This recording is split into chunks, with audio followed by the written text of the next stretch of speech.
কবিটি বাংলার পক্ষ থেকে সবাইকে স্বাগতম। শিক্ষার্থী, আশা করি তোমরা ভালো রয়েছো, সুস্থ রয়েছো, পড়াশোনা করছো। তোমাদের অনেকেই পড়াশোনা থেকে দূরে চলে গেছিলাম, নতুন করে পড়াশোনা শুরু করছো বা সামনে পরীক্ষার জন্য পড়তে বসাচ্ছে, কিন্তু পড়তে বসে একটা সমস্যা তোমাদের পড়তেছে। সেটা হচ্ছে তোমরা যে বিষয়গুলো মুখস্থ করার কথা, যেমন লেখকের নাম, বাংলার কথা বলছি, লেখকের নাম, কিছু ব্যাকরণমূলক প্রশ্ন রয়েছে, ব্যাকরণের প্রশ্নগুলা, তারপর হচ্ছে তোমার রচনার পয়েন্টগুলো, এগুলো তোমার মুখস্থ রাখতে পারছো না এবং এগুলো মুখস্থ করতে হবে, না হলে তুমি পরীক্ষা খাতে লিখতে পারবে না। এগুলো বানিয়ে লেখা যায় না। হ্যাঁ, তো মুখস্থ করতে যে সমস্যাটা হচ্ছে, সেই সমস্যা থেকে দূর হওয়ার, উত্তরণ হওয়ার জন্য কিছু টিপস তোমাদের দিচ্ছি, একটু মনোযোগ সহকারে খেয়াল করবে। আর যারা এখন মাত্র আমার চ্যানেলে জয়েন করেছে, অবশ্যই চ্যানেলটিকে সাবস্ক্রাইব করে বেল আইকনটি অন করে রাখবে। দেখো, পড়া মুখস্থ হওয়ার প্রথম শর্ত হচ্ছে পড়ার পরিবেশটা সুন্দর হতে হবে। মনে করো তুমি এমন জায়গায় পড়তে বসলে, আশেপাশে সবাই কথা বলতেছে বা আশেপাশে টিভি চলতেছে, তোমার পড়ার একটা টেবিল নাই, আরও একটা পরিবেশ দরকার। হ্যাঁ, নিরিবিলি একটা পরিবেশ দরকার। মানে হচ্ছে পড়ার জন্য একটা সুন্দর টেবিল থাকার দরকার। তোমার বয়স যাই হোক, পরিবেশ, বাসার অবস্থা যাই হোক, পড়ার জন্য কিন্তু একটা তোমার নির্দিষ্ট জায়গা থাকার দরকার। সেই জায়গাটা যদি তোমার থাকে, তাহলে পড়ার তোমার মুখস্থ হতে পারে। পড়ার থেকে বেশি লিখতে হবে। এই মুহূর্তে তোমরা যে বিষয়গুলো, যেমন তোমাদের বলি, কবির নাম, লেখকের মানে জন্ম তারিখ, মৃত্যু তারিখ, সংক্ষিপ্ত যে প্রশ্নগুলো আছে, জ্ঞানমূলক নম্বর প্রশ্নগুলো, এগুলো মুখস্থ করে সাথে সাথে তোমরা লেখার চেষ্টা করবা।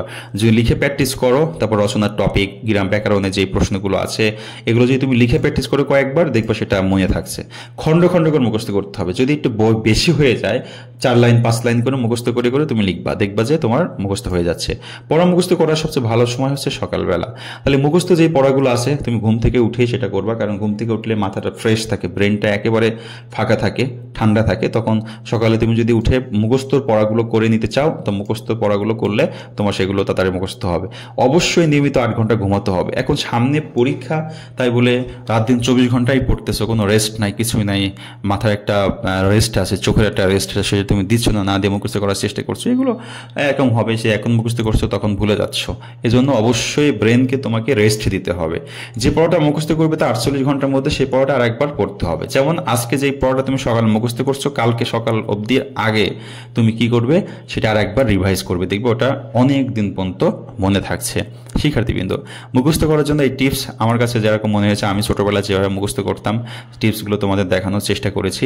যদি ভালো লেগে থাকে, একটু ট্রাই করে দেখতে পারো, মুখস্থ পড়া থাকতেও পারে। শিক্ষার্থীবৃন্দ, যেহেতু পরীক্ষা একেবারে আমাদের দরজার সামনে করা নড়তেছে, সেই ক্ষেত্রে এখন কিন্তু একটু বেশি বেশি পড়াশোনা করতে হবে ভালো একটা রেজাল্ট করার জন্য। আর ভালো রেজাল্ট করার জন্য সাজানো গুছানো একটি সাজেশনের বিকল্প নাই। এখন যে সময়টা আছে, এই সময়ে শেষ করে ভালো একটা রেজাল্ট করার জন্য কৈটিক বাংলা স্পেশাল সাজেশনটা খুবই জরুরি তোমার জন্য।